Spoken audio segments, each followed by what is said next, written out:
Assalamualaikum warahmatullahi wabarakatuh. Bayangkan sebuah waktu di masa lalu ketika Tanah Jawa menjadi saksi bisu pertemuan dua dunia yang sangat berbeda. Dari satu sisi, seorang Brahmana sakti dari India datang membawa kitab-kitab suci dengan niat menentang seorang ulama besar penyebar agama Islam. Dari sisi lain, seorang waliullah yang terkenal dengan kebijaksanaan dan kesaktiannya menunggu dengan tenang. Mari kita simak kisah pertemuan Brahmana Sakya Kirti dengan Sunan Bonang. Kisah Brahmana dari India menentang Sunan Bonang cukup menggembarkan masyarakat dari belahan dunia, termasuk para pendeta Brahmana dari India. Brahmana bernama Sakya Kirti merasa penasaran, maka bersama beberapa orang muridnya, ia berlayar menuju Pulau Jawa, serta membawa kitab referensi yang telah dipelajarinya untuk digunakan berdebat dengan penyebar agama Islam di Tanah Jawa. Aku Brahmana Sakya Kirti akan menentang Sunan Bonang untuk berdebat dengan adu kesaktian. Jika dia kalah, maka aku akan mematahkan batang hidungnya. Jika dia yang menang, aku akan bersujud untuk mencium telapak kakinya. Ia menunjukkan niatnya dengan yakin kepada muridnya yang mengikutinya dari belakang. Menjelang tengah hari, kapal layarnya mencapai Tuban. Laut yang tadinya tenang tiba-tiba bergolak hebat. Angin dari segala penjuru seolah berkumpul menghantam air laut sehingga menimbulkan badai besar. Dengan kesaktiannya, Sakya Kirti mencoba menggempur badai yang hendak menerjangnya. Awalnya ia dapat melakukannya, namun terjangan yang kelima membuat kapalnya tenggelam. Dengan susah payah dia mencabut beberapa batang balok kayu untuk menyelamatkan diri dan menolong muridnya agar tidak tenggelam. Walaupun pada akhirnya ia dan pengikutnya berhasil menyelamatkan diri, kitab referensi yang hendak digunakan untuk berdebat dengan Sunan Bonang telah tenggelam ke dasar laut. Padahal kitab-kitab itu didapatkan dengan susah payah. Cara mempelajarinya pun tidak mudah. Ia harus belajar bahasa Arab terlebih dahulu, pura-pura masuk Islam, dan menjadi murid ulama besar di Gujarat. Setelah sampai di perairan Laut Jawa, tiba-tiba kitab yang tebal itu musnah di telan air laut. Tapi niatnya untuk mengadu ilmu dengan Sunan Bonang tak pernah surut. Ia dan muridnya terdampar di tepi pantai yang tak pernah dikenalnya. Ia bingung harus kemana untuk mencari Sunan Bonang. Ia menoleh ke sana kemari mencari seseorang untuk dimintai petunjuk jalan. Namun tak terlihat seorang pun di sana. Saat hampir putus asa, tiba-tiba di kejauhan ia melihat seorang laki-laki berjubah putih sedang berjalan dengan membawa tongkat. Ia dan muridnya berlari menghampiri dan menghentikan lelaki itu. Lelaki itu berhenti melangkah dan menancapkan tongkatnya di pasir. "Kisanak, kami datang dari India, hendak mencari seorang ulama besar bernama Sunan Bonang.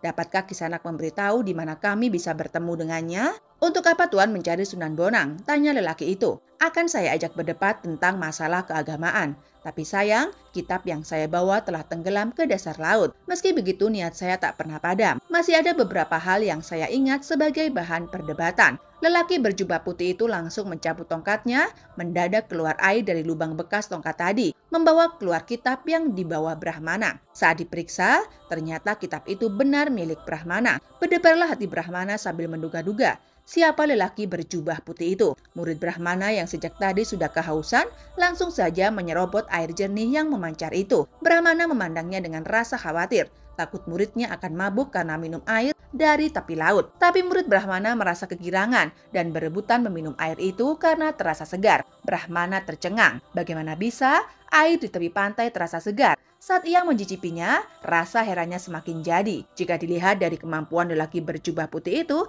pastilah lelaki ini bukan orang sembarangan. Ia mengarahkan ilmunya untuk mendeteksi apakah semua itu ilmu sihir, tapi ternyata bukan. 1000 Brahmana di India tak mampu melakukan hal ini. Brahmana was-was, takut dan gentar. Ia menatap wajah lelaki itu, lalu ia bertanya, "Apa nama daerah tempat saya terdampar ini?" Orang itu menjawab, "Tuan berada di pantai Tuban," jawab lelaki itu. Seketika Brahmana dan muridnya langsung berlutut di hadapan lelaki itu.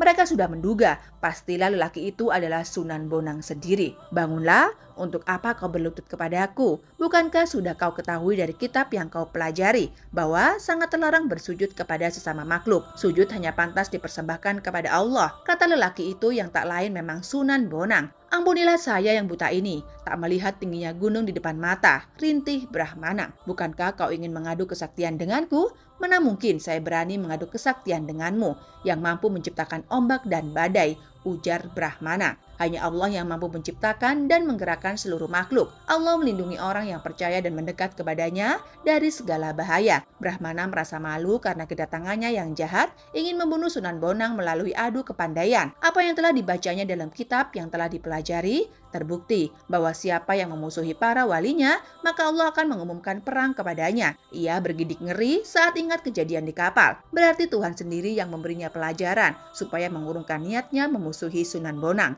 Jika niatnya dilaksanakan, bukan Sunan Bonang yang mati, tapi dialah yang akan binasa. Brahmana tak jadi melaksanakan niatnya menentang Sunan Bonang untuk adu kesaktian dan berdebat masalah keagamaan. Kanjeng Sunan, sudilah menerima saya sebagai murid, kata Brahmana itu. Jangan gegabah, kau harus mempelajari dan mengenal Islam lebih banyak lagi, lebih lengkap lagi. Sebab apa yang kau pelajari hanya sebagian saja. Jika kau sudah memahami Islam secara keseluruhan, maka kau dapat memilih agama yang kau anut. Brahmana mengangguk. Sunan Bonang tersenyum dan menyuruhnya mengumpulkan Alkitab yang tercecer, lalu mengikuti langkahnya. Pada akhirnya, ia dan muridnya rela masuk Islam atas kesadarannya sendiri dan menjadi penganut Sunan Bonang yang setia. Kisah ini menggambarkan betapa kuatnya tekad dan keyakinan seseorang dalam mencari kebenaran, bahkan dengan menghadapi tantangan besar. Brahmana Sakyakirti dengan segala ilmunya berlayar jauh dari India ke Jawa untuk menentang Sunan Bonang, penyebar agama Islam. Namun dalam perjalanannya, dihadapkan pada kekuatan alam yang maha dahsyat dan kehilangan kitab referensinya. Pertemuan tak sengaja dengan Sunan Bonang membuka mata dan hatinya terhadap kebesaran Tuhan dan keindahan ajaran Islam. Dari sini kita belajar